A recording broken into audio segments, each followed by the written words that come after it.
Estamos de volta ao programa Painel Livre de hoje, falando sobre autismo e espiritualidade. Com a gente o Dr. Rafael Rezende, farmacêutico, professor, pesquisador, escritor, autor do livro Para Além do Autismo. Você está acompanhando aqui, estamos falando sobre essa obra fantástica e eu quero agradecer a você que nos acompanha. Estamos transmitindo no nosso site tvvalinet.com.br, transmitindo no canal 34 Digital e o programa já é disponível em nossa plataforma no YouTube. Doutor, vamos falar um pouquinho aqui, vamos continuar falando de espiritualidade. Eu estava batendo papo aqui no intervalo, mas existe um risco de misturar fé e ciência de forma que prejudique o tratamento ou o entendimento correto do autismo? Não, primeiro... Como você equilibra nisso nesse livro? Primeira coisa é entender o que é fé. Fé não é o que a maioria das pessoas pensam a respeito de crença. Você falar que eu acredito em Deus não significa que você tem fé. Você tem crença. A fé vem do latim fidelis, que significa fidelidade. Então, quando você diz que você tem fé, significa que você é fiel às leis divinas. Você é fiel ao propósito divino para você. Então, quando você entende isso, a fé, ela te ajuda muito do ponto de vista científico.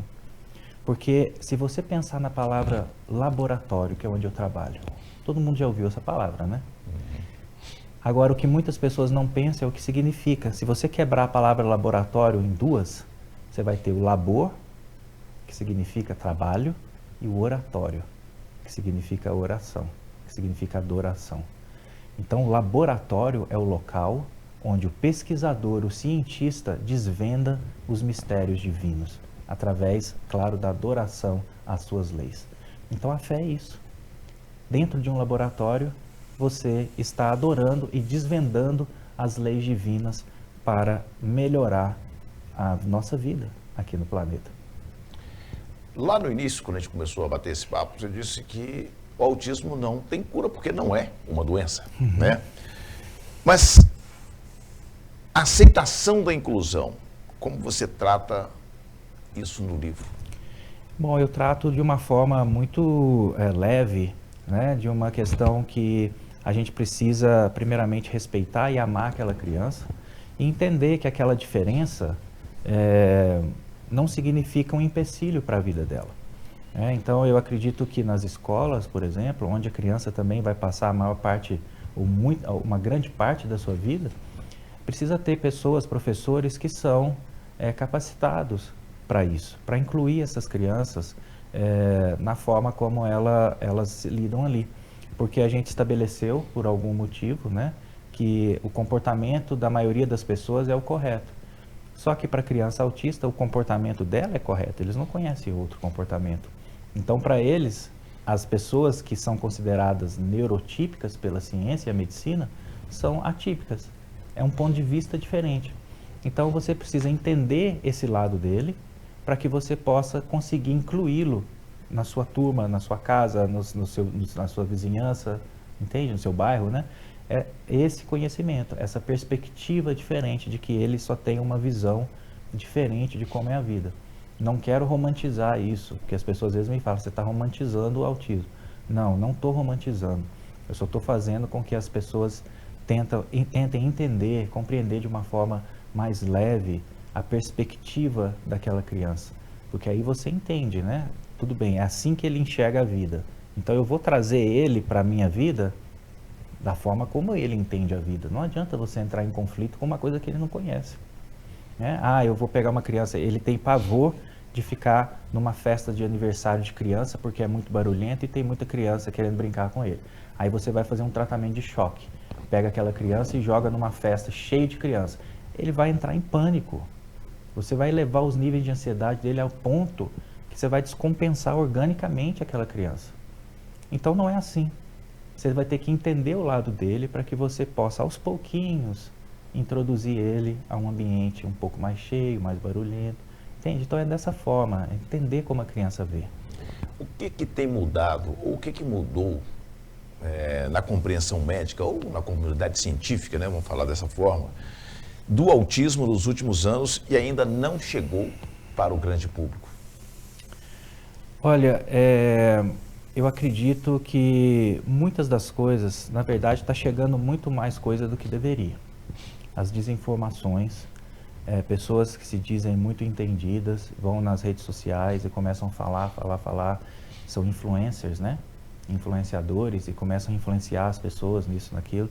Então eu acho que toda vez que você estiver enfrentando esse desafio de ter um filho ou uma filha autista na sua casa, ao invés de procurar influenciador de Instagram, vai nos pontos corretos, né? Vamos procurar um profissional que entenda e que te instrua em que local você pode procurar ajuda, procurar conhecimento. Inclusive no livro a gente cita instituições não governamentais no Brasil inteiro que estão acolhendo crianças autistas e os pais.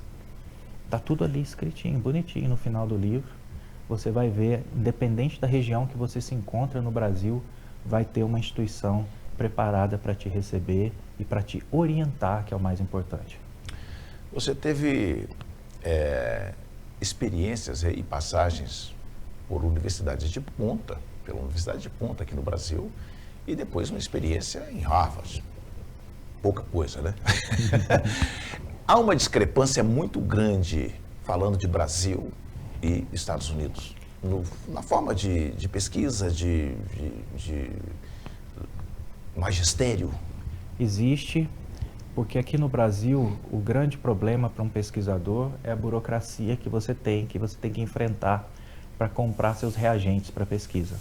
Enquanto você precisa importar um reagente e que demora 6 a 8 meses para chegar para você no seu laboratório aqui no Brasil, lá nos Estados Unidos chega no dia seguinte, às vezes no mesmo dia.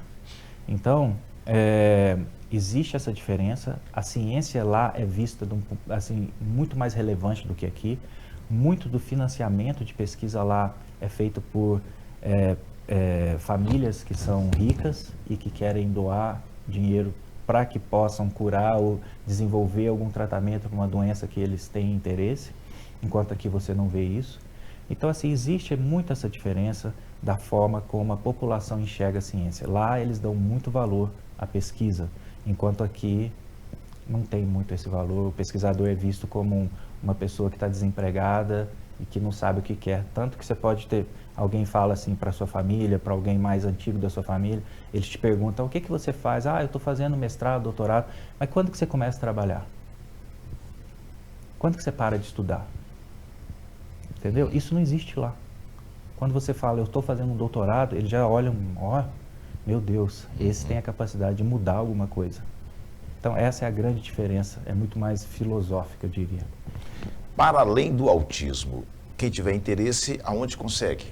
Como adquirir o livro? Sim, a forma mais fácil é pelo site da Editora do For, né? Esse site é só você ir no Google, Editora do For, você vai entrar nesse site e lá você coloca na barrinha de procurar Para Além do Autismo e o livro vai aparecer.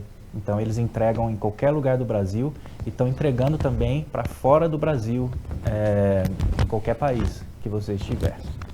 Gostaria de mostrar aqui, né? Para Além do Autismo. Olha só. Acho que é uma ótima ideia, é uma boa leitura. E, Odô, vamos encerrar esse bate-papo. Está tão bom, né? Mas o tempo nosso aqui, ele passa assim quando o papo é bom.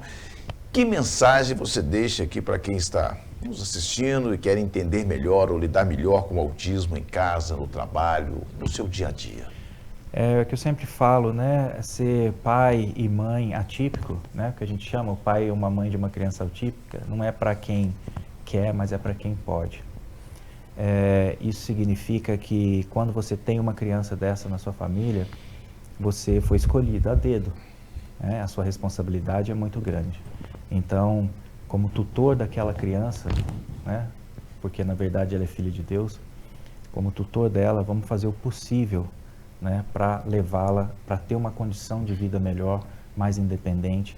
E eu acho que a palavra-chave para a gente encerrar é amor. Quando a gente ama, a gente consegue mover muitas coisas, muitas barreiras na nossa vida, inclusive na forma como a gente lida com essas crianças e na forma como elas vão enxergar a vida a partir do seu amor. Então foi um prazer recebê-lo, né? Sucesso para você e volte mais vezes aqui para a gente falar mais desse seu trabalho, dessa sua pesquisa. Muito obrigado por atender o nosso convite. Eu que agradeço, foi um prazer muito grande estar aqui. Espero que esse livro possa tocar o coração de vocês. Para além do autismo, Dr. Rafael Rezende, nosso convidado de hoje, quero agradecer a você que nos acompanhou. Amanhã estaremos de volta com mais um programa Painel Livre. Obrigado pela sua audiência. Boa noite.